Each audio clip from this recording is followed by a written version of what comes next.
Oke, Bismillahirrahmanirrahim. Assalamualaikum warahmatullahi wabarakatuh. Selamat sore semuanya. Oke, sebelumnya nih, yang bisa on cam, mangga boleh on cam aja ya teman-teman, nemenin aku di sini, biar aku gak terlalu sendiri. Tapi kalau misalnya teman-teman emang ada kendala jaringan atau hal lainnya, gak apa-apa. Oke, pada kesempatan kali ini, aku sama teman-teman akan diskusi ya bareng-bareng tentang tanda baca koma ya teman-teman gitu. Nah, tapi sebelum kita mulai, aku mau memperkenalkan diri dulu ya. Perkenalkan, nama aku Muhammad Nugroho. Mungkin kalau teman-teman udah ikut kelas yang sebelumnya, mungkin udah ketemu aku juga ya di itu ngebahas tentang abreviasi kalau nggak salah. Tapi kalau yang belum tahu, kenalin nama aku Muhammad Nugroho, bisa dipanggil Wahyu. Aku sekarang mahasiswa semester 3 di Pendidikan Bahasa dan Sastra Indonesia UPI gitu. Nah, sebelum kita masuk ke materinya, aku bakal ngasih kuis dulu nih teman-teman, biar semangatnya bangkit dulu nih, bentar ya.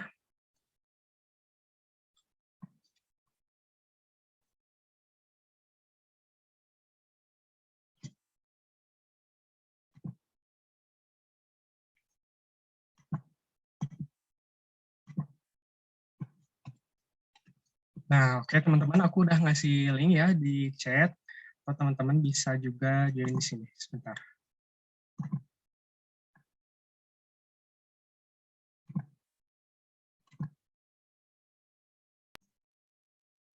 Nah, oke, tunggu ya teman-teman. Aku tunggu sampai 15.45 deh.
Ya, untuk teman-teman yang baru gabung, atau mungkin belum nyimak ya tadi kita mau ngadain kuis dulu ya sebelum kita masuk ke materinya.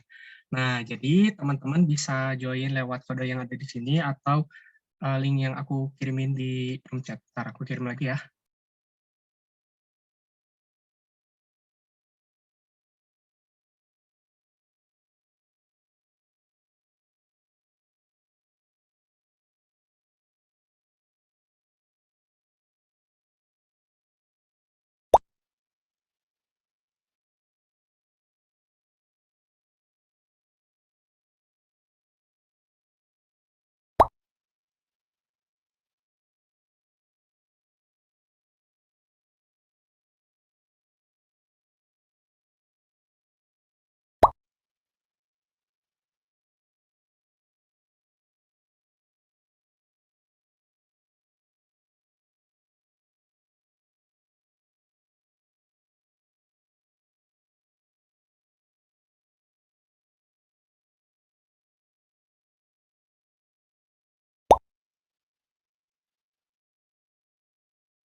Oke, 2 menit lagi ya teman-teman. Bagi yang belum bergabung, boleh bergabung dulu ya di kode yang ada di layar atau bisa join lewat link.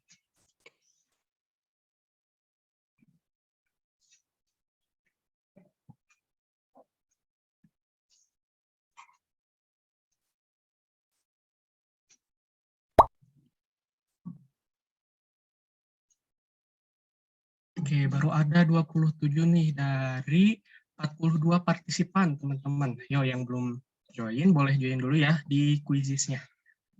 Oke.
Oke, karena sekarang udah 15.45 ya, teman-teman. Ada yang belum bergabung atau masih mau bergabung nggak? Kalau misalnya masih ada yang kesulitan, bisa langsung di kolom chat aja ya, biar ditambah waktunya lagi. Tapi kalau memang tidak ada, bisa teman-teman bisa komen udah atau mulai gitu ya di kolom chat biar kita mulai kuisnya.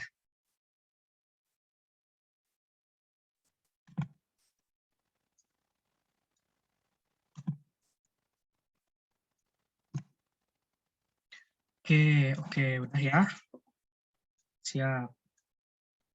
Oke, karena udah pada join nih dan sebagian besar minta mulai katanya, kita mulai aja ya teman-teman kuisnya. Yo, selamat mengerjakan teman-teman.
Selamat ya untuk teman-teman yang tadi dapat peringkat 1, 2, 3 gitu. Untuk teman-teman yang lainnya gimana nih soalnya?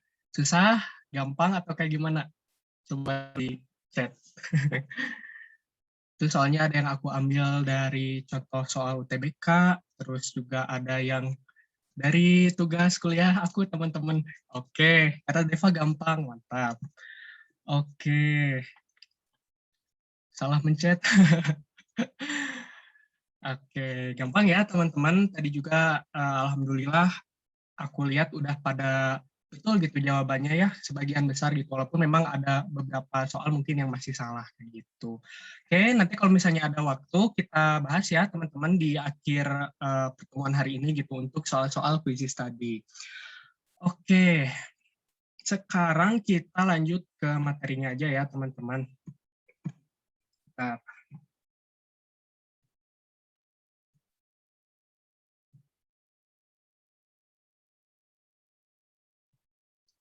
Nah, udah kelihatan belum?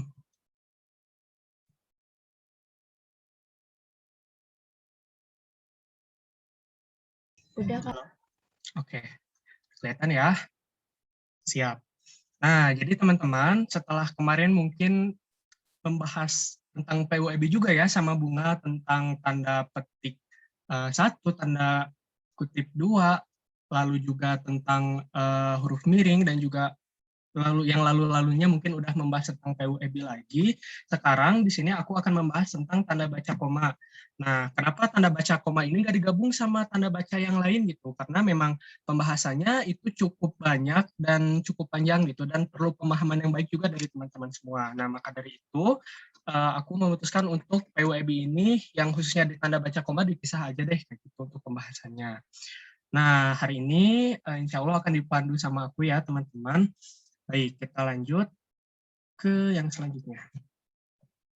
Nah, tanda baca koma itu di dalam PUEB Bahasa Indonesia edisi 2021 itu terdapat 13 fungsi ya teman-teman. Jadi nanti aku akan menjelaskan 13 fungsi yang ada di PUEB terkait tanda baca koma.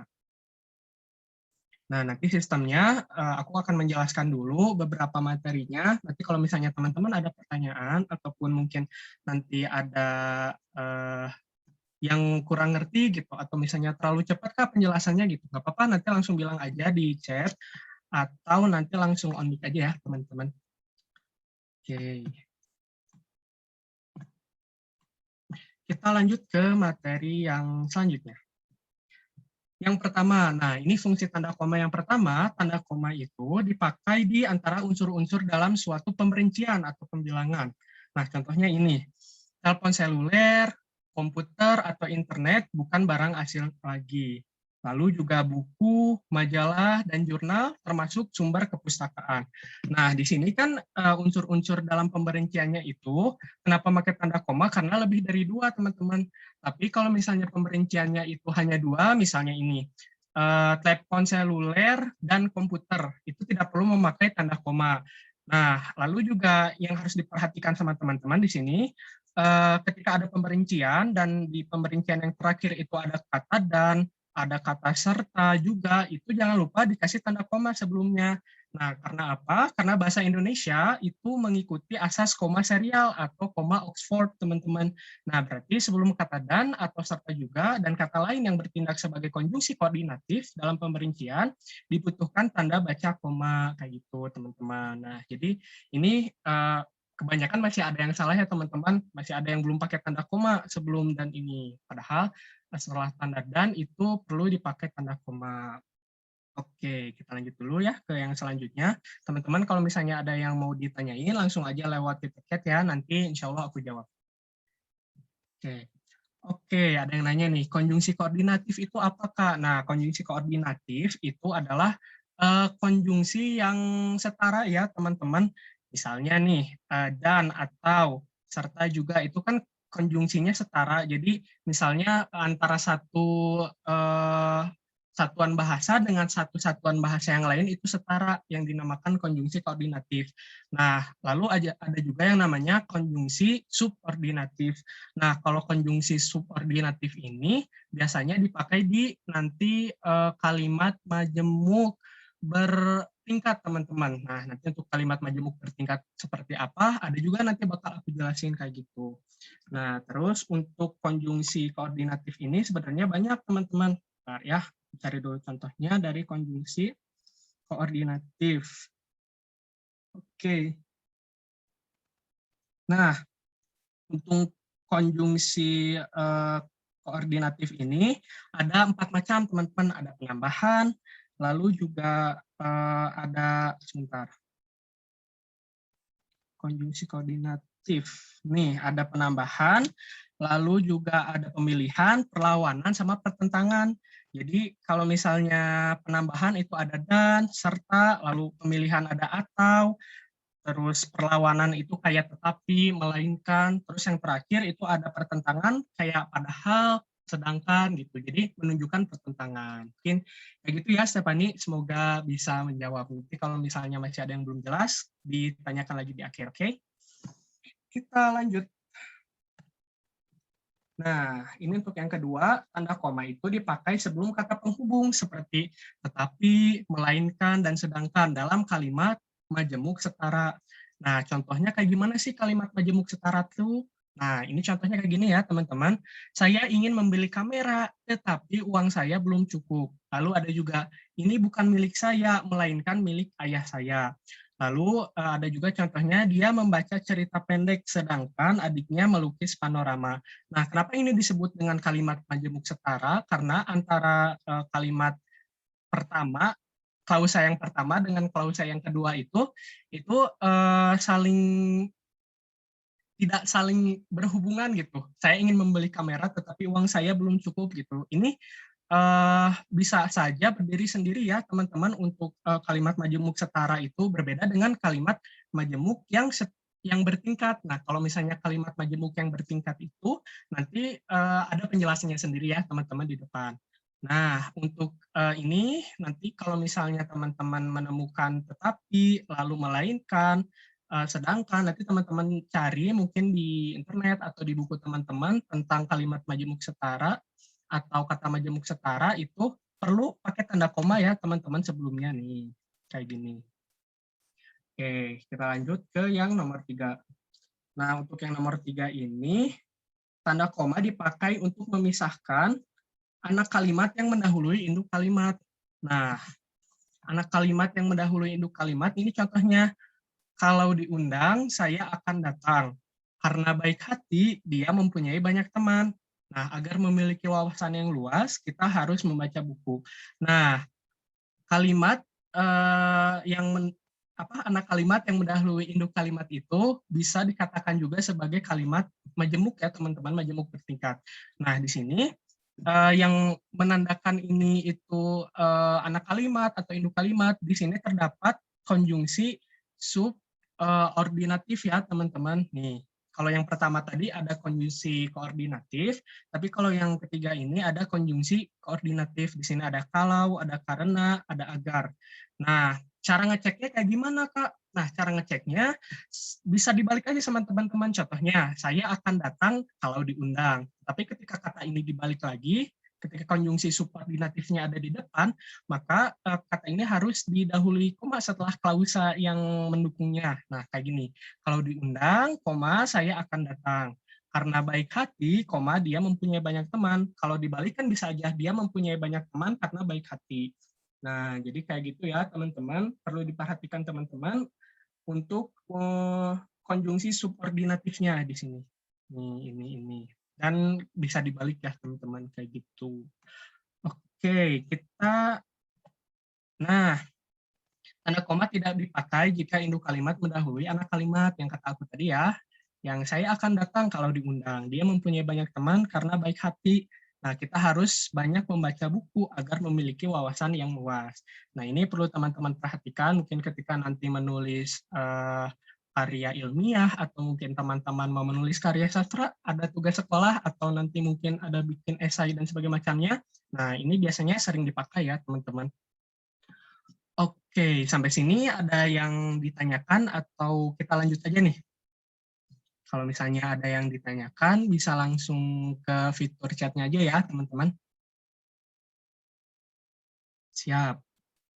Oke, siap. Kita lanjut ya teman-teman ke pembahasan yang selanjutnya. Kalau nanti di tengah-tengah ada yang bingung, langsung aja ke chat, oke? Kalau dibalik nggak apa-apa ya teman-teman. Eh, Asalkan ada konjungsi subordinatif. Nah, konjungsi subordinatif itu adalah konjungsi yang tidak setara, teman-teman. Nah, saya akan datang kalau diundang. Dia mempunyai banyak teman karena baik hati. Kita harus banyak membaca buku agar memiliki wawasan yang luas.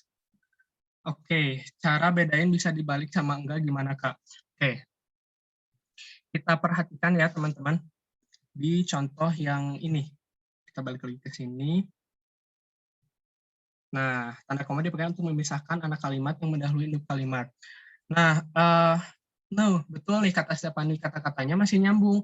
Kalau diundang, saya akan datang kalau diundang. Nah, secara logika berbahasanya, teman-teman, ketika kata ini dibalik, kalau menurut teman-teman, oh kata ini ternyata nyambung dan mempunyai makna yang sama. Nah, berarti kata ini ketika konjungsi subordinatifnya ada di depan, bisa dipakai tanda koma dulu. Tetapi jika konjungsinya ada di tengah, tetap teman-teman intinya harus tidak memakai koma seperti catatan yang di sini ya. Nah, kayak gini. Oke. Kak, untuk mengetahui induk kalimat gimana ya, Kak? Oke, kita bahas ya teman-teman cara mengetahui induk kalimat dan anak kalimat. Nah, untuk induk kalimat itu biasanya klausa bebas, teman-teman. Tetapi jika anak kalimat itu biasanya klausa yang terikat. Nah, cara mencari klausa bebas dan klausa terikatnya gimana? Nih, aku kasih contoh ya untuk yang ini aja contoh yang pertama. Kalau diundang, saya akan datang. Nah, kalau diundang ini kan ada konjungsi subordinatif. Ketika ada konjungsi subordinatif, biasanya ini tuh langsung ke klausa terikat, teman-teman, masuknya.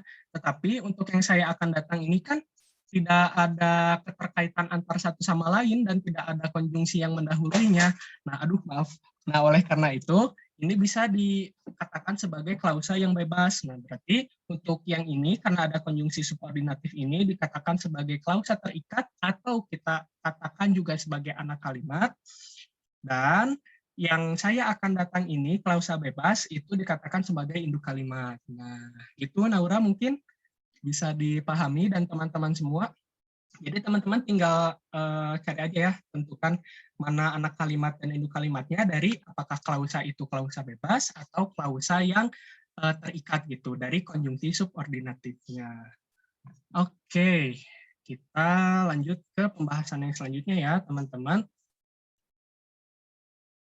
Nah, betul, Stephanie. Jika klausanya tidak dapat berdiri sendiri, maka harus ada kata pendukungnya seperti itu. Nih, contohnya kan misalnya kalau diundang saya akan datang. Kalau misalnya kita menulis saya akan datang aja kan bisa. Tapi kalau misalnya langsung nulis kalau diundang kan kalau diundang apa gitu. Terus ini juga karena baik hati apa, maka harus ada kata pendukungnya dulu sebelumnya gitu. Nah, kata pendukung sebelumnya ini disebut dengan induk kalimat gitu dan didukung oleh anak kalimatnya seperti itu. Ini boleh dibolak-balik kok teman-teman asalkan memperhatikan yang aturan ini ya, aturan koma ini, baik yang ini maupun yang ini. Oke. Kita lanjut ke yang keempat. Nah, tanda koma ini dipakai di belakang kata atau ungkapan penghubung antar kalimat seperti oleh karena itu, jadi, dengan demikian, sehubungan dengan itu, dan meskipun demikian. Nah, contohnya, mahasiswa itu rajin dan pandai. Oleh karena itu, dia memperoleh beasiswa belajar di luar negeri. Lalu juga ada anak itu memang rajin membaca sejak kecil, jadi dia berhasil menjadi penulis yang terkenal. Lalu untuk yang ketiga ada orang tuanya kurang mampu, meskipun demikian anak-anaknya berhasil menjadi sarjana. Nah, di sini teman-teman ketika ada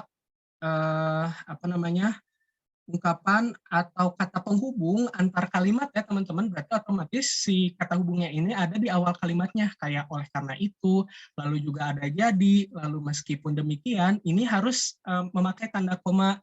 Nah, yang banyak salah itu biasanya di kata namun. Nah, menurut teman-teman, namun ini termasuk ke penghubung antar kalimat atau intra kalimat? Coba di chat boleh. Ada yang mau bantu jawab nggak? Kata namun. Namun. Oke. Oke. Nah, ada yang jawab antar, ada yang jawab intra. Oke, untuk kata namun ini teman-teman itu antar kalimat ya, jadi tidak boleh misalnya sebelum kata namun itu ada koma dulu, harus sesudah kata namunnya baru diberi tanda koma. Tuh. Nah, alternatifnya apa ketika misalnya di dalam kalimat seperti itu, tetapi kita ingin menggunakan intra kalimatnya gitu untuk kata penghubungnya. Nah, teman-teman bisa menggunakan kata tetapi. Nah, kata tetapi ini masuk ke dalam intra kalimat, sedangkan untuk namun ini penulisannya harus di awal alias sebagai kata penghubung antar kalimat, teman-teman. Tuh, jadi jangan salah lagi ya teman-teman, sekarang penggunaan namun dan juga penggunaan tetapi seperti itu. Tetapi tidak boleh dipakai di awal kalimat karena termasuk ke dalam konjungsi intra kalimat seperti itu yang harus ada di dalam sebuah kalimat. Nah, sampai di sini gimana teman-teman? Ada yang mau ditanyakan dulu atau kita lanjut? Oke, mungkin lanjut dulu aja ya teman-teman di yang 5. Nah, lalu yang kelima ada koma dipakai sebelum dan atau sesudah kata seru seperti oh, ya, wah, aduh, atau hai, dan kata yang dipakai sebagai sapaan seperti bu, dik, atau na. Oke, ini ada dari Sepani. Jadi komanya harus setelah kata namun ya Kak. Ya betul, karena termasuk ke dalam tadi ya kata penghubung antar kalimat, maka harus sesudah kata namun. Nah, nanti teman-teman mungkin bisa cari lagi di buku atau referensi lain mengenai kata hubung antar kalimat, kata hubung intra kalimat gitu. Karena masih sering banyak yang salah gitu untuk bagaimana cara penulisannya, apakah di depan atau di belakang dan sebagainya macamnya. Oke, kita lanjut lagi teman-teman.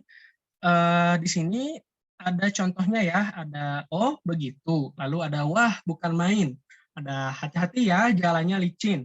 Nah, kapan selesai kuliahmu? Lalu ada siapa namamu dik? Dan yang terakhir dia baik sekali bu.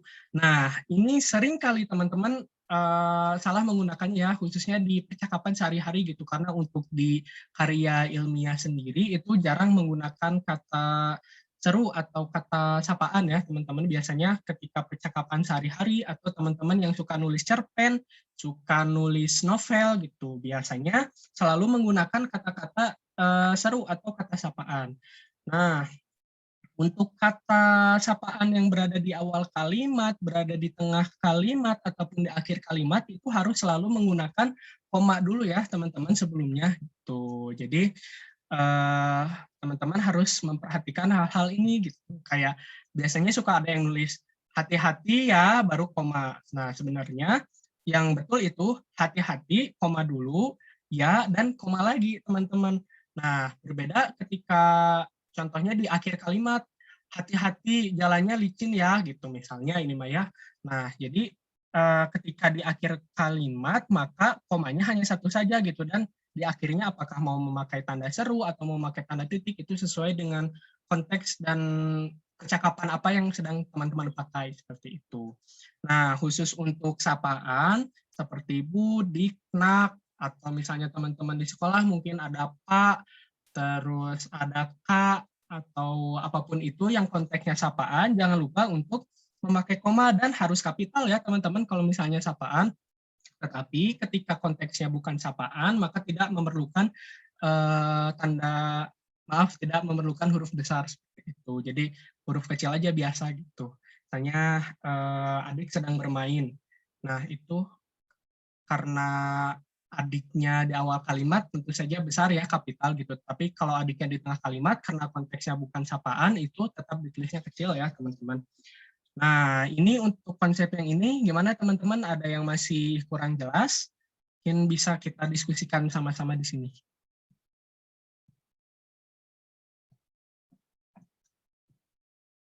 Oke, bisa on mic atau di chat ya, teman-teman. Kalau tidak ada, mungkin dilanjut aja ya. Oke, siap. Lanjut dulu ke yang selanjutnya.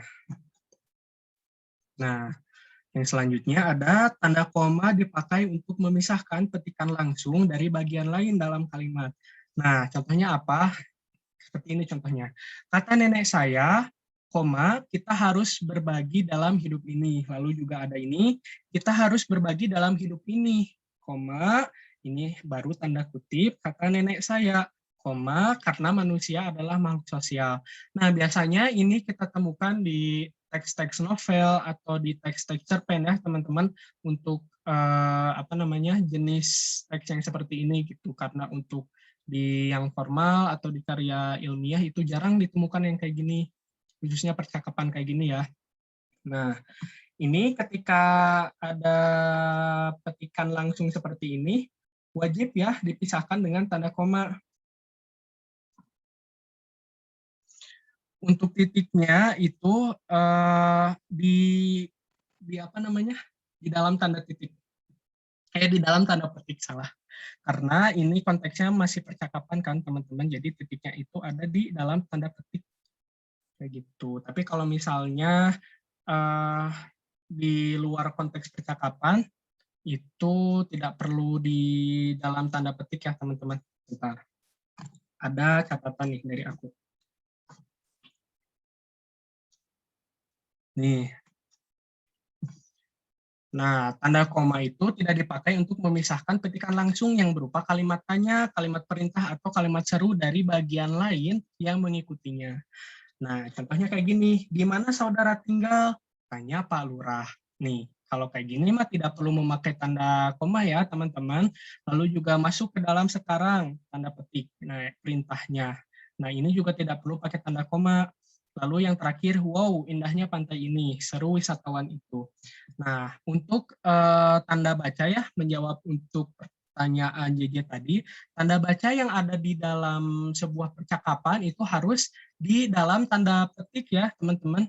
Jadi tidak boleh di luar tanda petiknya seperti itu, baik itu tanda tanya, tanda seru, maupun tadi yang contoh sebelumnya tanda titik. Gitu. Tetapi ketika konteksnya di luar percakapan, maka bisa saja gitu langsung aja tanda titik, tanda tanda seru atau tanda tanya kayak gitu. Mungkin itu teman-teman untuk yang keenam ini mengenai tanda koma dipakai untuk memisahkan petikan langsung dari bagian lain. Ada yang mau ditanyakan dulu nggak tentang materi yang ini?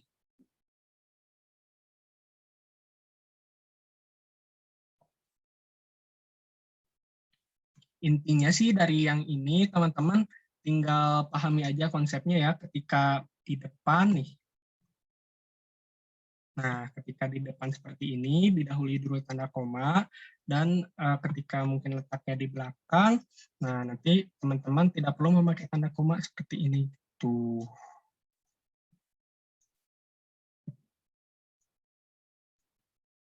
Sama aja ya Kak, di depan atau di belakangnya kata nenek. Iya, tuh. Sama aja ya.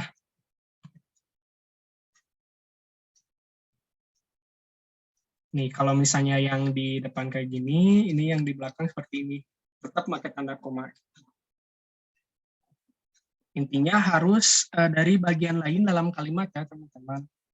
Nah, kalau ini kan ada kalimat perintah, kalimat seru, dan ada kalimat tanyanya, makanya ditulis seperti ini.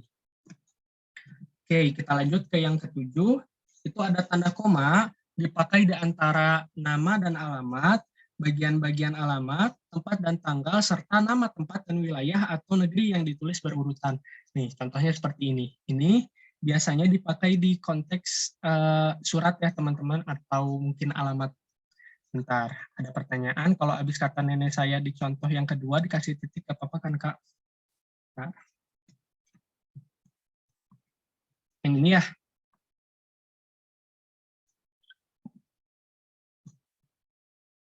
Nah, untuk yang ini, teman-teman, habis kata nenek saya di contoh yang kedua dikasih titik, apa-apa kan, Kak? Ya, nggak apa-apa. Kalau misalnya tidak ada lanjutan lagi setelahnya gitu. Tapi karena ini ada lanjutannya, jadi tidak memakai tanda titik ya, teman-teman.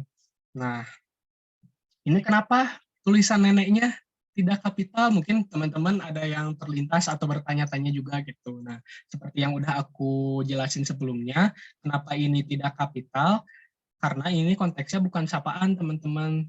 Jadi tidak ditulis secara kapital. Jadi ingat yang sebelumnya nih. Apa ya, kita ingat-ingat lagi gitu supaya pemahaman teman-teman juga bisa lebih mantap. Oke, kita lanjut ke yang materi tadi ya. Yang ini nih. Nah, ini biasanya dipakai di surat persuratan seperti itu, atau mungkin teman-teman kelas 12 dulu aku ingat ada materi tentang surat lamaran kerja, terus membuat surat yang gitu-gitu, kalau nggak salah ada ya di SMA materinya. Nah, penulisannya itu harus memakai tanda koma.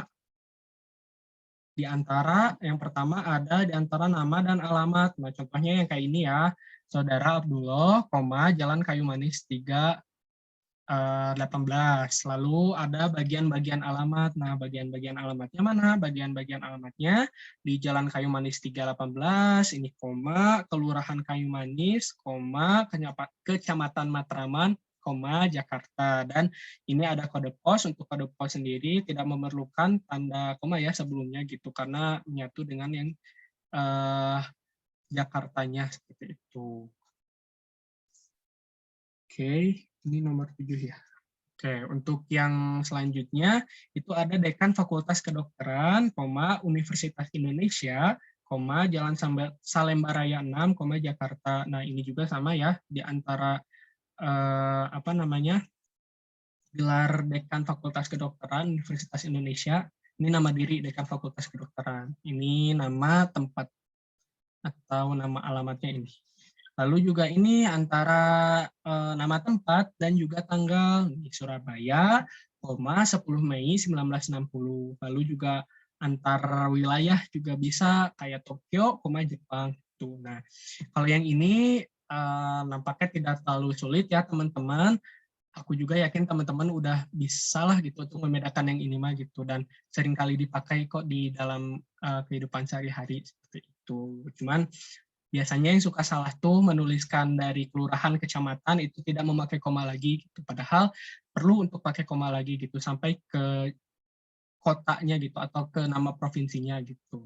Misalnya ini kalau misalnya Bandung, kota Bandung misalnya, provinsi Jawa Barat gitu. Jangan kota Bandung provinsi Jawa Barat gitu. Jadi itu tidak apa ya, tidak sesuai dengan kaidah POEB kalau misalnya tidak dituliskan tanda koma dulu. Oke. Lanjut ke yang nomor 8. Tanda koma dipakai untuk memisahkan bagian nama yang dibalik susunannya dalam daftar pustaka. Nah, teman-teman harus belajar juga tentang bagaimana menulis daftar pustaka ya. Nah, di PUEB tanda koma ini diatur juga bagaimana penulisan koma di daftar pustaka. Nah, ini sebenarnya nama asli orangnya adalah Ilham Gunawan, tapi ketika ditulis di daftar pustaka menjadi Gunawan, Ilham.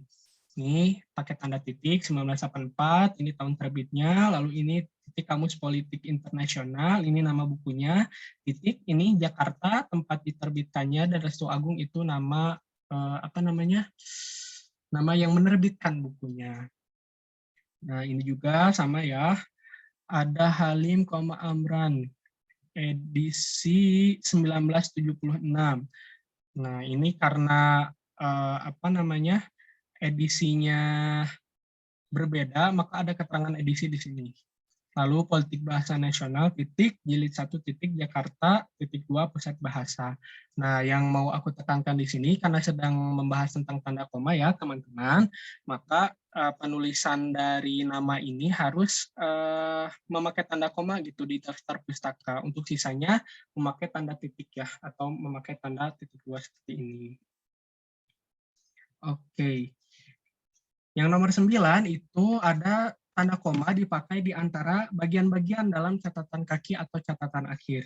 Nih, teman-teman ada yang tahu nggak nih, catatan kaki atau catatan akhir itu apa sih gitu? Kalau namanya ada 3 kata gitu gimana? Oke, kalau namanya ada 3 kata, ntar kita jangan lanjut dulu ya. Oke, nggak apa-apa. Ini ketika namanya misalnya nama aku aja ya, Muhammad Wahyu Nugroho. Itu bisa aja ditulis Nugroho, Muhammad Wahyu kayak gitu. Atau misalnya ini ada siapa ya yang nama lengkap di sini? Ini aja Stephanie aja ya. Stephanie Claudia Ezra. Nanti ketika di daftar pustaka misalnya Stephanie membuat karya ilmiah atau membuat jurnal gitu artikel, nanti penulisannya Ezra, Stephanie Claudia gitu. Atau mau disingkat juga tidak jadi masalah ya, Ezra, S titik Claudia gitu. Itu tidak masalah ya teman-teman.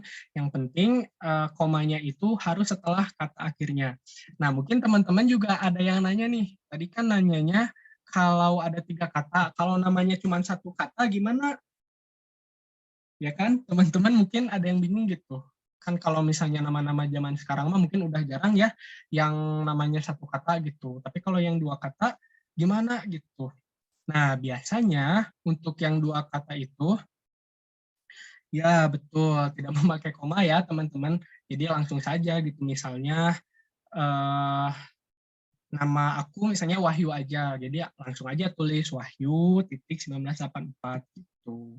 Nah, lalu juga ada aturan mengenai pengutipan-pengutipan yang lainnya gitu. Ini kalau nggak salah menggunakan pengutipan apa gitu atau association American Association American Psychological Association, sorry guys.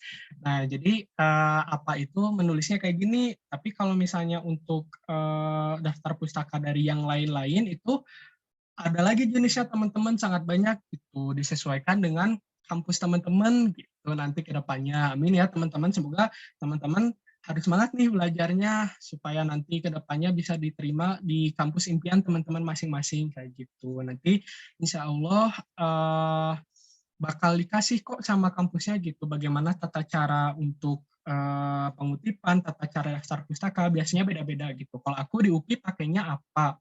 Kalau di Unpad aku kurang tahu ya pakainya apa atau MLA gitu. Kalau ITB kalau nggak salah pakai apa ya? MLA kalau nggak salah ya di ITB itu. Jadi ada berbagai macam gitu jenisnya. Nah, salah satu jenisnya, nih aku lanjut lagi ya. Oke, terima kasih, siap sama-sama. MLA itu, bentar, aku juga lupa. Salah satu jenis pengutipan ya teman-teman MLA itu Modern Language Association, MLA itu. Nah, ini salah satu contoh pengutipan juga. Tapi teman-teman bisa cari informasi lebih lanjutnya di internet ya. Kalau apa tadi yang kata aku itu APA ya, nulisnya apa? American Psychological Association gitu. Jadi banyak sih teman-teman untuk format apa pengutipan tuh. Nah, ini yang selanjutnya juga masih pengutipan sih sebetulnya. Tetapi untuk pengutipan yang ini di catatan kaki atau catatan akhir ini biasanya tidak di akhir karyanya, tapi biasanya di tengah-tengah karya ilmiahnya. Nah, contoh ketika teman-teman nulis sebuah artikel atau jurnal ilmiah gitu misalnya nih. Nah, teman-teman mau mengutip pendapat seseorang dan kutipannya itu langsung dituliskan di bagian bawah si halamannya untuk catatan kaki gitu atau bahasa Inggrisnya footnote ya teman-teman catatan kaki. Nah, untuk penulisannya itu seperti ini, Sultan Takdir Ali Syahbana. Ini nama lengkapnya, Tata Bahasa Baru Bahasa Indonesia, jilid 2 Jakarta, penjelasan tentang bukunya halaman 25. Nah, ini biasanya dituliskan di paling bawah halaman ketika ada tulisan yang teman-teman kutip itu. Misalnya mengutip karya Sultan Takdir Ali Syahbana di halaman 24 gitu. Berarti teman-teman menuliskan catatan kaki ini di halaman 24-nya gitu. Kalau di halaman 25 ya di halaman 25-nya kayak gitu. Nah, bedanya dengan catatan akhir, kalau catatan akhir ini biasanya ditulis di akhir babnya. Nah, kalau misalnya catatan kaki itu di bawah halamannya, kalau misalnya catatan akhir itu di akhir babnya teman-teman gitu. Nah kalau daftar pustaka itu di akhir seluruh rangkaian penulisan teman-teman gitu. Jadi itu beda-beda ya teman-teman, ada catatan kaki, ada catatan akhir, lalu juga ada daftar pustaka. Nah tapi karena aku pakainya APA atau apa ya biasa disebutnya, bebas teman-teman mau nulis apa, mau nyebutin APA atau apa gitu. Yang penting teman-teman paham konsepnya ya. Itu nggak pakai catatan kaki atau pakai catatan akhir, tapi pakainya konsep pengutipan. Nah, konsep pengutipan misalnya aku mengutip buku Sultan Takdir Ali Syahbana. Nah, aku langsung aja nulisin di tulisannya gitu. Menurut Sultan Takdir Ali Syahbana, tahun 2010 misalnya, langsung ditulis di dalam karyanya. Nah, tapi kalau catatan akhir ini enggak, atau catatan kaki ini enggak ditulis kayak gitu. Ditulisnya tuh langsung aja pendapatnya, misalnya bahasa Indonesia adalah bahasa nasional bangsa Indonesia, seperti itu. Misalnya pendapatnya itu ya, langsung aja kayak gitu. Tapi kalau misalnya mengutip dari menggunakan konsep apa, itu menurut Sultan Takdir Ali Syahbana tahun 2010, bahasa Indonesia adalah bahasa nasional bangsa Indonesia, kayak gitu. Jadi sebenarnya cukup kompleks gitu teman-teman, dan cukup banyak ini aturannya, tapi nggak apa-apa karena kita sekarang sedang membahas tanda baca koma ya teman-teman, kita pahami aja di tanda baca komanya. Jadi tulisannya di bawahnya Kak. Ya, jadi tulisnya itu di bawahnya untuk si penjelasannya gitu. Oke, sampai sini dulu deh. Dari tadi aku takutnya kecepatan atau teman-teman apa sih yang dijelasin gitu. Aku masih kurang ngerti gitu. Teman-teman boleh langsung nanya ya di kolom chat gitu. Dipersilakan teman-teman, barangkali ada yang mau bertanya.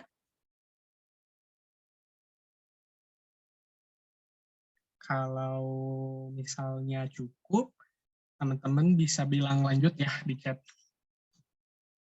Mudah-mudahan bisa dipahami ya teman-teman penjelasan aku. Oke, gimana nih teman-teman, lanjut? Oke, dari JJ lanjut. Siap, karena banyak yang bilang lanjut, aku lanjut dulu ya materinya. Nah, ini yang ke-10. Tanda koma dipakai di antara nama orang dan singkatan gelar akademis yang mengikutinya untuk membedakannya dari singkatan nama diri, keluarga, atau marga.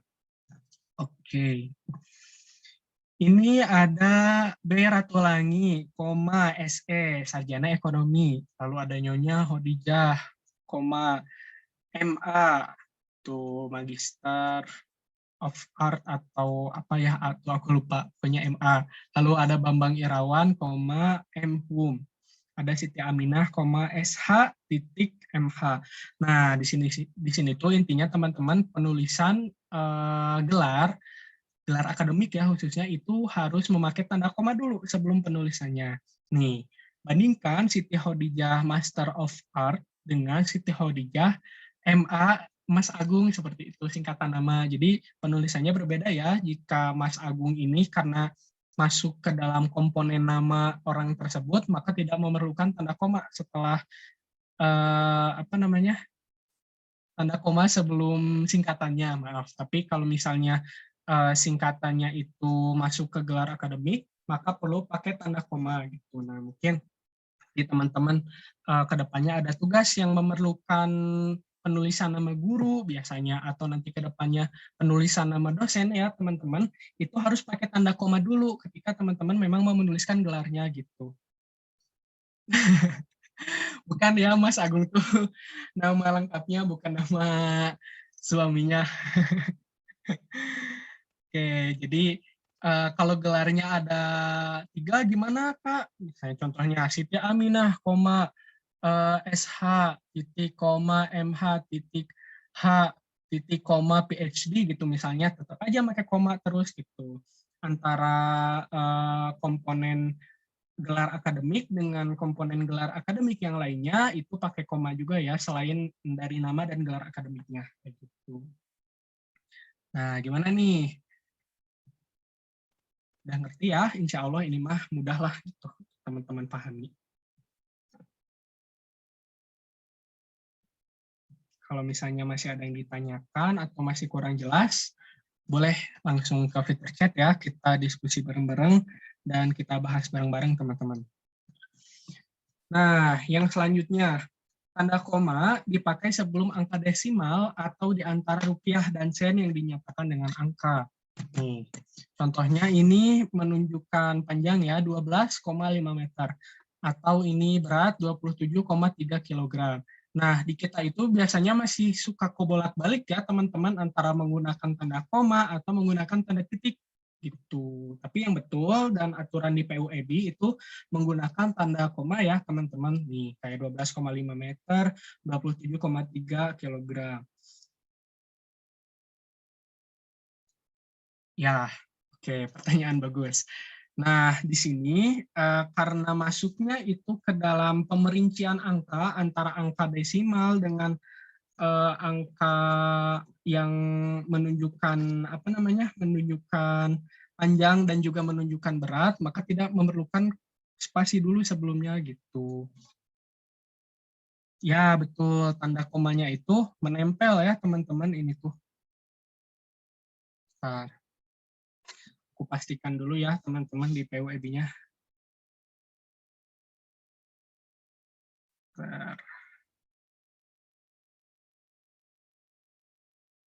Takutnya aku juga ada salah penulisan, tapi kalau tidak salah betul seperti ini penulisannya.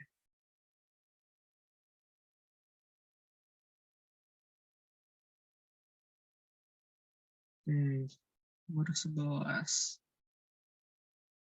Ya, teman-teman. Berdempet ya, ini tuh teman-teman nih. Ini juga sebenarnya berdempet nih antara 27, ini berdempet harusnya 3 kg. Kayak gitu. Jadi karena di sini apa namanya tanda komanya itu bukan dipakai di kalimat tapi di angka, maka tidak perlu memakai koma dulu gitu sebelum ke yang selanjutnya, angka selanjutnya. Nah, selanjutnya ini masih juga sering salah dipakai sama orang-orang ya teman-teman, penulisan uang atau penulisan rupiah nih. Yang betul itu Rp 500,50 dan Rp 750,00. Nah, kira-kira teman-teman ada yang tahu nggak kenapa harus menuliskan ini nih? Nih, 00 ini. Atau masih bingung gitu, kenapa harus ada 00-nya sih? Kan kita udah nggak pakai Rp1 gitu. Oke. Nah, ini ada yang private chat ke aku, kalau RP itu bukannya dipisah, Kak. Nah, aku jelasin ya. RP ini sebetulnya bukan sebagai singkatan, teman-teman. Tapi RP ini sudah sekarang ya berlakunya sebagai simbol. Maka dari itu simbol ini tidak boleh terpisah dengan angka yang menunjukkan nominal uang kayak gitu. Contohnya kayak mungkin dolar, teman-teman tahu kan lambang dolar dan lambang yen gitu. Itu juga tidak terpisah dengan nominalnya gitu. Beda lagi kalau misalnya di depannya tuh IDR gitu, Indonesian rupiah apa ya, IDR itu singkatannya. Nah, kalau misalnya IDR itu harus pakai spasi gitu karena IDR itu berupa singkatan teman-teman. Nah, tapi kalau RP ini berupa simbol ya. Nah, teman-teman harus ingat RP ini simbol, maka penulisannya itu harus rangkai dan tidak pakai koma dulu. Nah, oke. Karena menyatakan rupiah K 00-nya. Nah, sebetulnya teman-teman, nah aku jelasin aja ya untuk yang di belakang apa namanya nominal yang intinya ini buat apa sih gitu. Zaman dulu sebetulnya masih ada ya uang Rp1 atau uang Rp50. Mungkin teman-teman di sini tidak mengalami gitu. Aku juga tidak mengalami ya teman-teman masa-masa Rp1 atau Rp50, soalnya itu kayak tahun 90-an ke atas lah kayaknya gitu. Nah, jadi bisa dikatakan bahwa 00 ini merupakan penegasan bahwa uang tersebut benar-benar bulat gitu, bulat Rp750 tanpa adanya penambahan sesen pun. Nah, aku kasih tahu juga ya teman-teman bahwa boleh saja si 00 ini tidak digunakan karena uang dengan nominal di bawah Rp1 itu nggak lagi digunakan ya di kehidupan sehari-hari gitu. Nah, terkecuali ketika di dalam pengajaran, lalu juga di dalam dokumen resmi, kayak contohnya apa ya? Kayak di kwitansi atau contohnya di akte gitu, itu pakainya 00 gitu. Oke. Ini kalau uangnya itu jutaan, itu misalnya 25 juta, itu pakai titik atau koma, misalnya 25, terusnya 25 juta atau 25 juta. Oke, berarti kalau ada Oke, bentar teman-teman ya. Aku cek dulu, aku juga takut salah.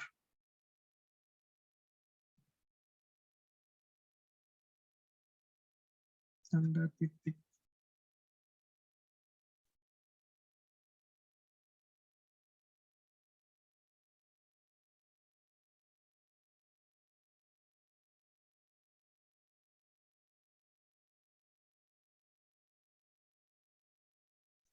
Oke, kita lihat di PWB ya teman-teman.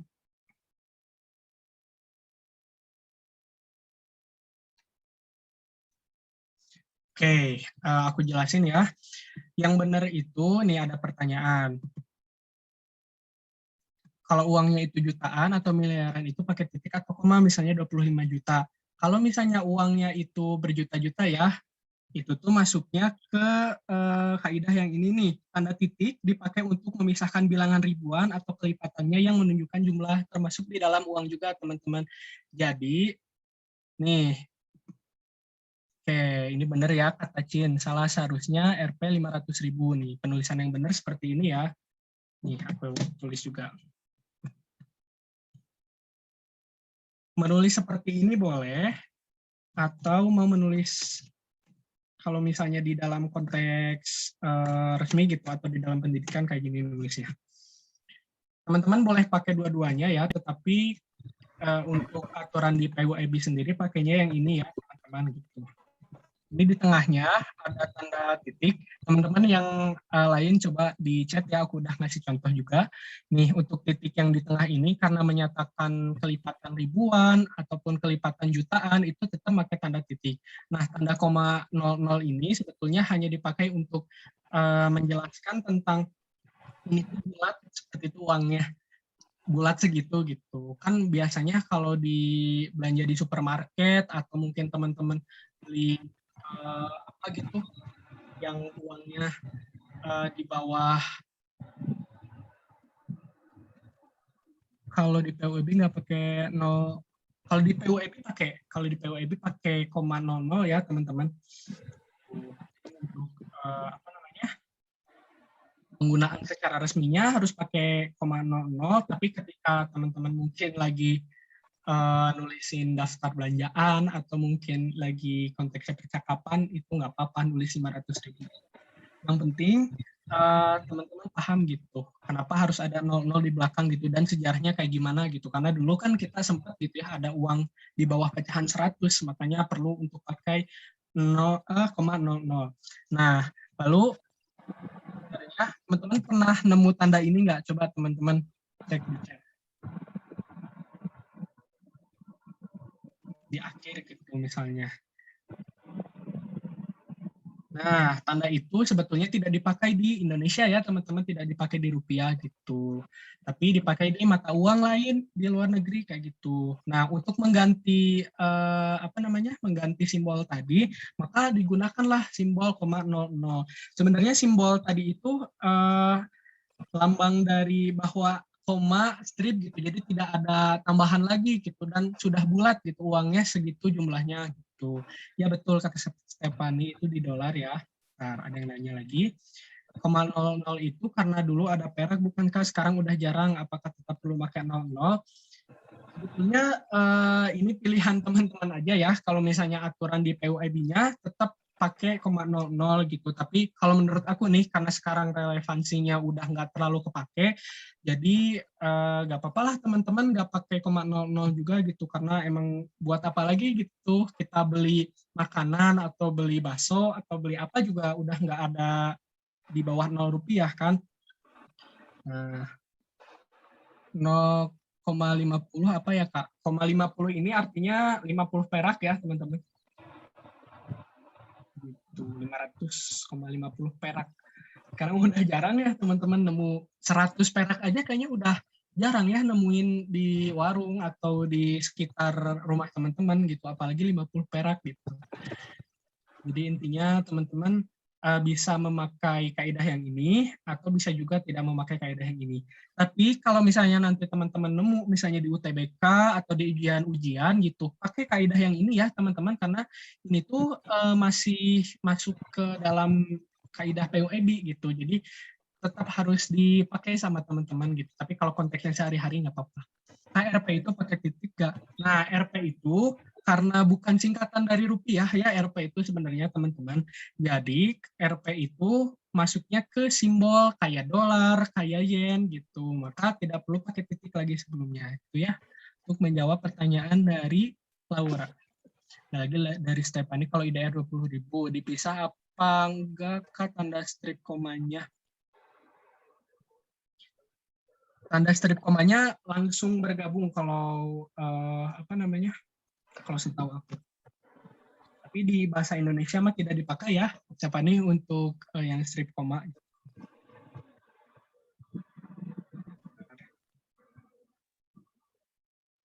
Aku cek dulu.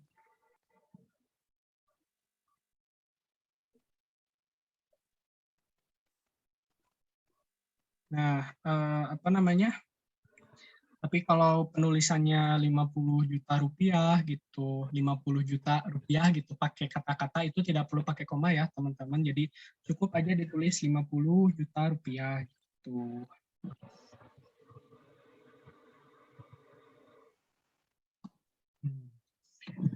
Oke, sampai sini ada lagi yang mau ditanyakan?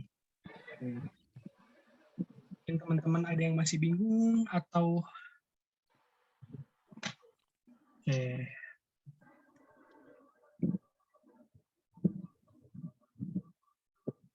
Negara apa aja kah yang make selain Amerika Inggris? Setahu aku ya yang makai itu tuh bentar.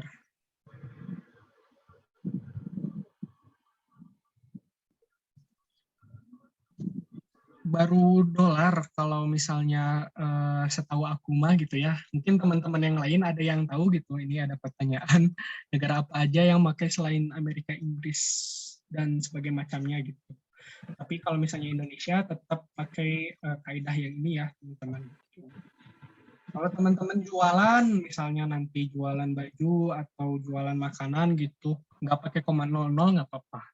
Tapi mungkin nanti untuk sifatnya yang lebih formal kayak akte pembelian atau di apa namanya kwitansi gitu, perlu pakai 00 gitu biar sifatnya formal gitu. Oke, cukup panjang ya teman-teman, kita lanjut karena takut habis waktunya.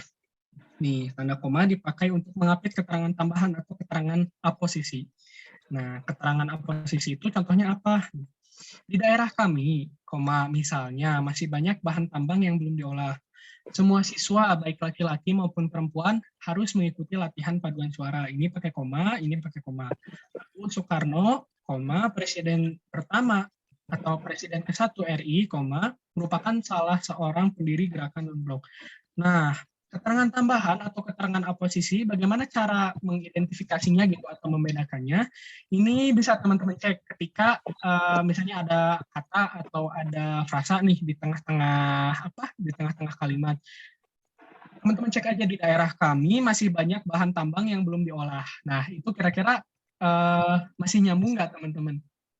Atau semua siswa harus mengikuti latihan paduan suara? Masih nyambung nggak menurut teman-teman?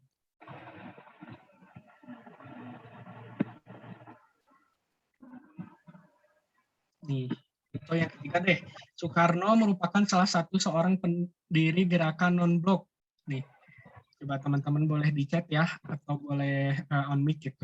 Masih nyambung nggak kalau menurut teman-teman? Tanpa Presiden 1 RI, tanpa baik laki-laki maupun perempuan, tanpa misalnya. Nah, oke, sip.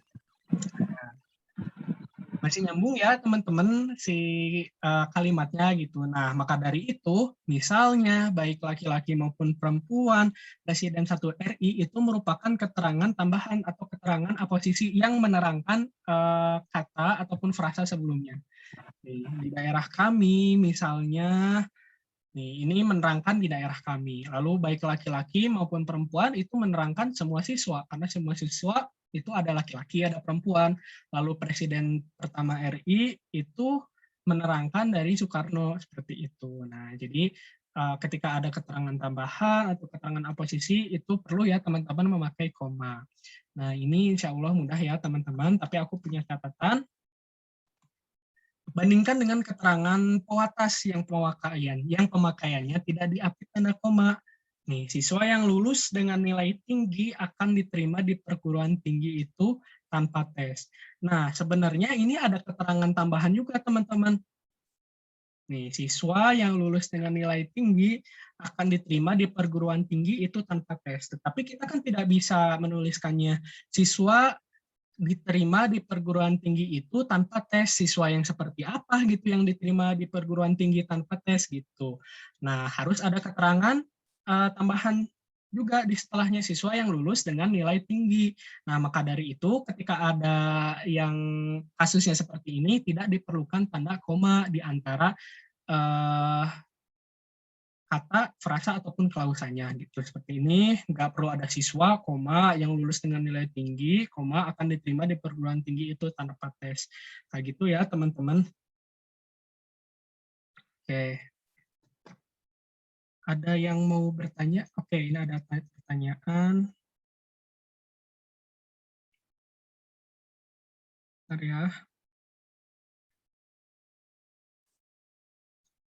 Oke, jadi keterangan pewatas itu, teman-teman, adalah keterangan yang memberikan batasan pada suatu nomina. Nah, jadi di sini kan nominanya itu adalah siswa ya, teman-teman.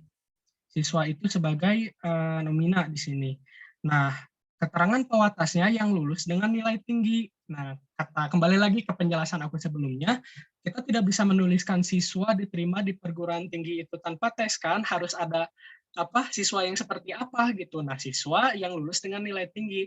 Maka dari itu penjelas nomina ini disebut dengan keterangan pewatas. Nih, keterangan pewatasnya yang ini ya, yang lulus dengan nilai tinggi seperti itu. Jadi yang menjelaskan nomina, nominanya mana, nominanya yang siswa gitu. Jadi menjelaskan siswa, siswa yang seperti apa sih kayak gitu. Gimana, apakah sudah terjawab?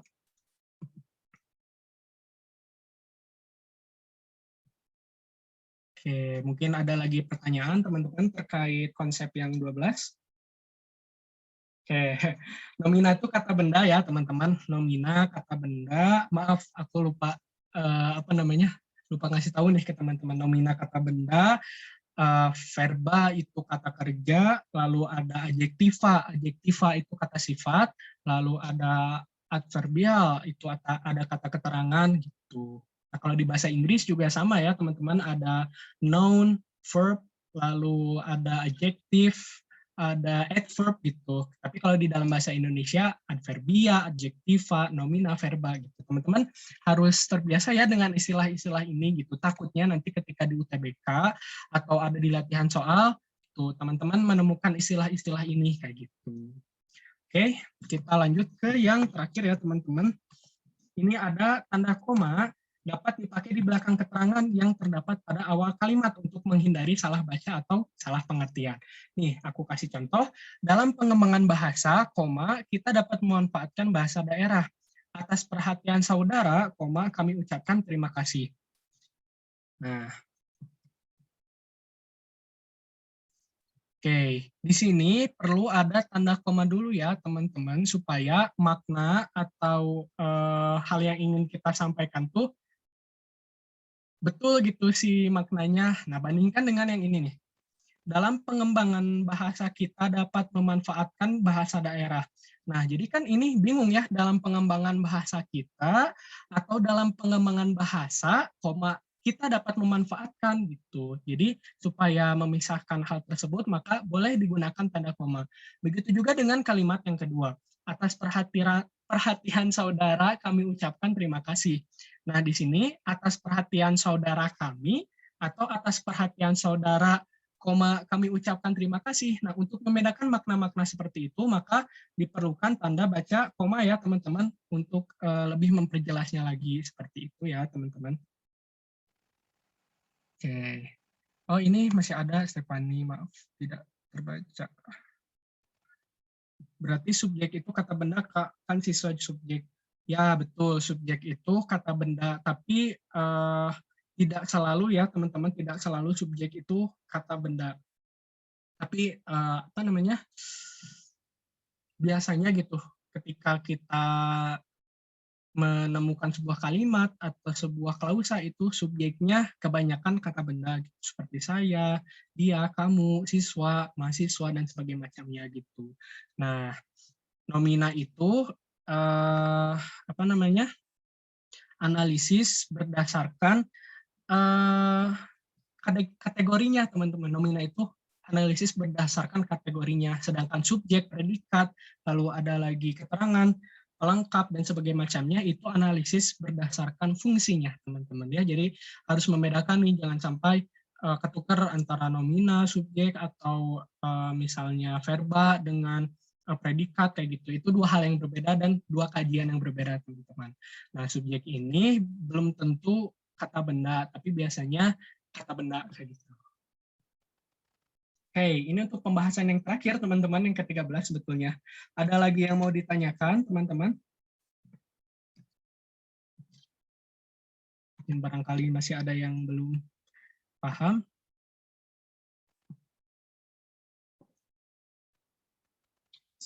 Dari DIR, paham Kak? Oke.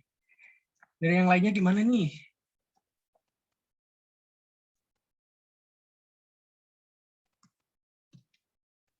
Oke, siap.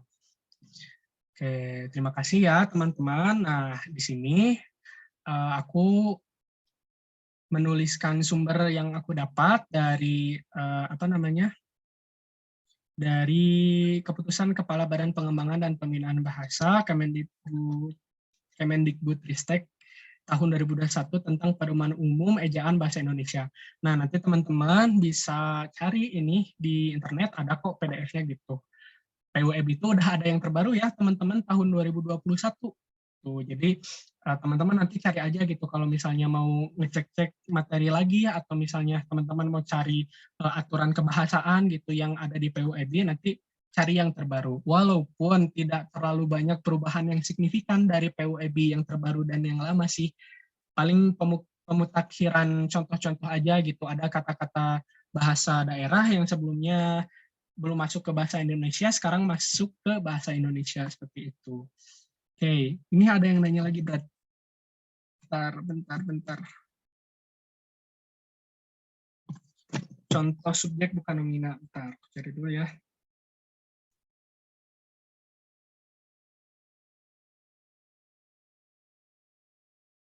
Oke.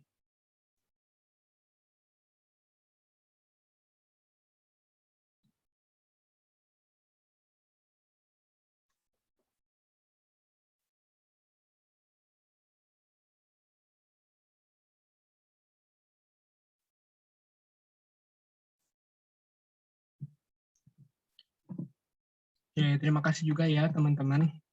Tadi siapa yang nanya? Stephanie. Nanti aku cari dulu ya Stephanie. Kalau misalnya nemu, nanti aku private chat untuk subjek yang bukan nomina.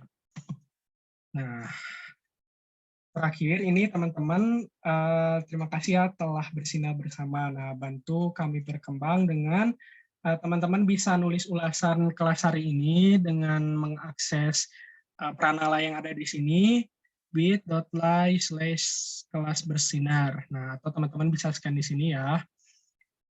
Mungkin teman-teman dari apa namanya? Dari Bersinar bisa bantu nulis linknya ya di kolom chat. Dan juga untuk teman-teman yang mau bantu Bersinar lebih baik lagi, teman-teman bisa ngirim nih traktirin Bersinar di bit.ly/traktirin Bersinar kayak gitu. Oke. Nah, ya teman-teman.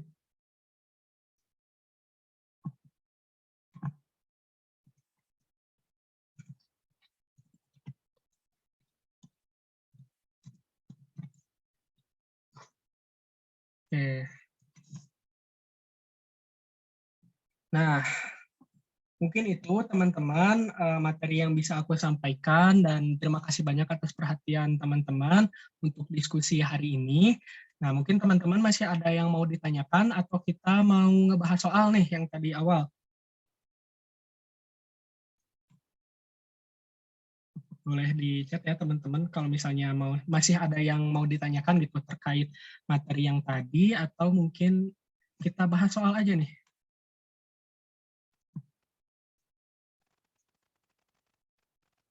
Oke. Oke, kita bahas soal aja ya teman-teman. Masih ada waktu sedikit lagi. Bentar.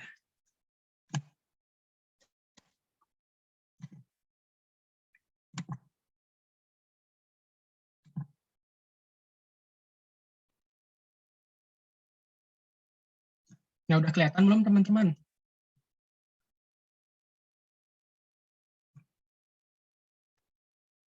Nah, kita bahas satu-satu ya. Kita bahas secara singkat aja nih.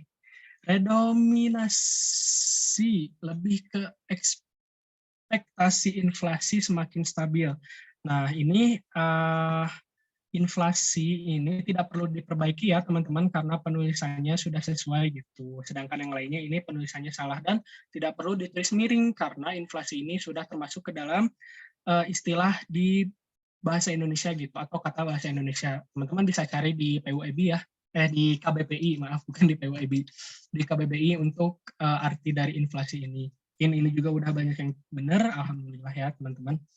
Tuh, tapi ditulisnya tidak miring ya, karena sudah masuk ke kata bahasa Indonesia. Lalu yang nomor 2, nih, manakah satuan bahasa di bawah ini yang termasuk ke dalam frasa? Nah, mungkin di sini teman-teman masih bingung yang masuk ke frasa mana, yang masuk ke kata majemuk mana. Nah, untuk membedakannya sebetulnya mudah, teman-teman. Untuk kata-kata yang salah ini, misalnya ulang tahun, tanda tangan, terima kasih. Oh, terima kasihnya 2. Ya, terima kasih itu kenapa salah? Karena termasuk ke dalam kata majemuk. Dan penyanyi top ini masuk ke dalam frasa. Kenapa masuk ke dalam frasa? Karena di tengahnya bisa disisipi oleh komponen lain, penyanyi yang top. Tetapi jika ulang yang tahun, lalu ada tanda yang tangan, terima yang kasih kan tidak bisa gitu. Intinya tanda tangan ulang tahun ini satu komponen gitu, satu komponen di dalam kata majemuk. Berbeda dengan penyanyi yang top gitu. Atau misalnya contoh lainnya apa ya? Gunung tinggi misalnya. Gunung tinggi itu masuk ke dalam frasa karena bisa disisipi kata yang di tengahnya gitu. Sebenarnya cukup mudah ya teman-teman untuk membedakan antara kata majemuk dan juga frasa seperti itu. Oke. Mana nih teman-teman? Ada yang mau ditanyain lagi gak sejauh ini atau cukup jelas?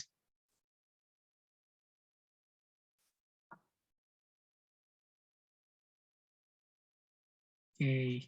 Kalau cukup jelas, kita lanjut ke yang selanjutnya aja ya.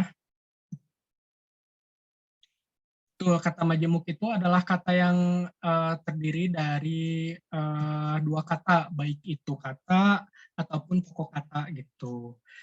Nah, untuk kata majemuk ini teman-teman biasanya menemukannya di dalam satu makna gitu ya, teman-teman. Oke, untuk yang ini ada setelah aksi pembumi hangusan itu, gedung ini dibangun kembali menjadi sebuah pertokoan. Nah, ini yang betulnya pengambing hitaman ya, teman-teman, karena di sini bisa terlihat nih. Pembumi hangusan. Kata dasarnya adalah bumi hangus. Ini kambing hitam. Nah, tetapi ketika diberi imbuhan di awal dan di akhir, maka menjadi pembumi hangusan. Ini juga sama pengambing hitaman gitu. Kalau yang lain, kenapa tidak tepat? Karena bentukan katanya berbeda ya teman-teman. Seperti itu. Ini bentukan katanya seperti ini sama dengan pengambing hitaman. Nah, semoga teman-teman bisa paham ya. Lalu untuk yang keempat, nah, kemarin pagi adik dan kakak telah pergi ke Jakarta. Nah, pola pada kalimat di atas adalah, nih polanya itu keterangan, subjek, predikat, dan keterangan. kemarin pagi ini sebagai keterangan ya teman-teman, adik dan kakak ini sebagai subjek, telah pergi sebagai predikat, dan ke Jakarta sebagai keterangan. Loh Kak, kenapa keterangannya ada dua? Ini sebagai keterangan waktu, teman-teman, dan ini sebagai keterangan tempat. Tidak dipermasalahkan apabila di dalam sebuah kalimat itu ada lebih dari satu keterangan ya, teman-teman. Jadi, untuk jawaban yang benar, itu yang keterangan, subjek, predikat, dan keterangan. Oke, ini ada pertanyaan ya. Berarti kalau subjek predikat nggak harus di awal kalimat ya Kak? Nggak harus di awal kalimat ya. Tetapi umumnya di awal kalimat gitu. Kalau keterangan itu posisinya bisa di awal, bisa di akhir seperti itu. Tidak harus kok, tidak harus di awal kalimat. Yang penting teman-teman bisa tahu gitu konsep untuk mengubahnya seperti apa. Misalnya, adik dan kakak telah pergi ke Jakarta kemarin pagi. Itu masih make sense kan, itu masih masuk gitu si kalimatnya. Lalu juga kalau mau nulis di depan juga masih masuk kan, kemarin pagi adik dan kakak telah pergi ke Jakarta gitu. Jadi keterangan itu bisa dipindah-pindah teman-teman gitu. Dan untuk bedanya dengan pelengkap dan sebagainya macamnya, takutnya kepanjangan ya teman-teman. Jadi kita mungkin di kesempatan selanjutnya akan dijelaskan lebih rinci lagi gitu. Lalu yang terakhir, ini manakah frasa di bawah ini yang termasuk ke frasa nominal? Nah, yang benar adalah rumah idaman, teman-teman. Nah, frasa, kategori frasa ya, ini maksudnya kategori frasa itu berarti kata-kata mana yang berintikan kategori tertentu gitu. Nah, rumah idaman ini kan intinya rumah gitu, maka termasuk ke dalam nomina ya, teman-teman, nomina seperti itu. Atau frasa nominal. Nah, lalu harus giat ini ada yang tahu nggak frasa apa? Harus giat, kira-kira frasa apa ya gitu.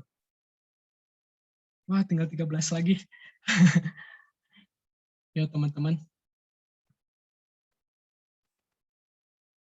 Oke, oh, kirain nominal yang ada angkanya. Nah, kalau yang ada angkanya itu frasa numeran. Bentar, kok aku jadi lupa sih.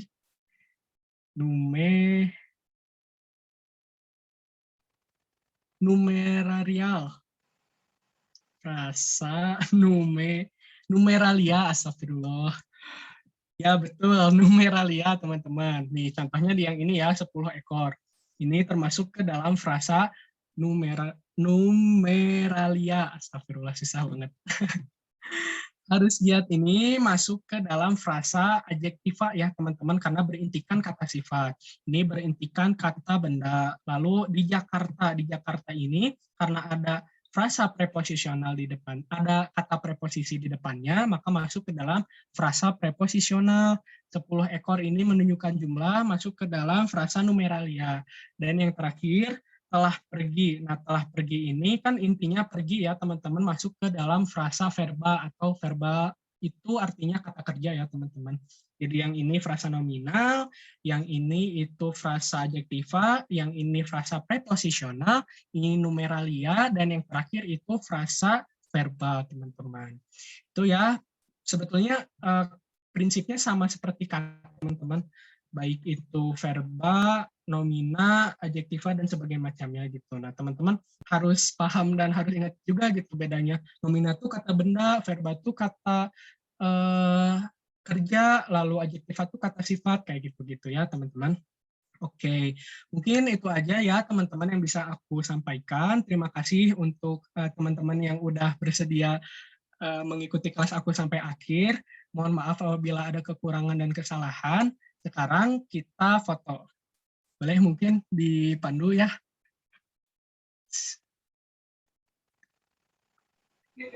Yuk yang bisa on cam yuk. Yuk teman-teman yang bisa on cam, kita on cam dulu ya. Ada lagi enggak? Aku tunggu 30 detikan lah.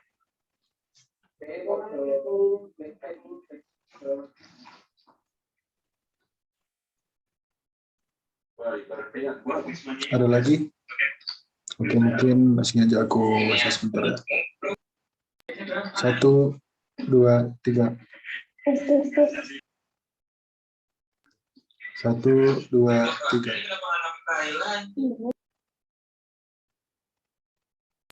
Oke, terima kasih. Thank you. Oke, terima kasih Kak. Oke, makasih ya semuanya. Ditutup ya. Assalamualaikum warahmatullahi wabarakatuh. Selamat sore.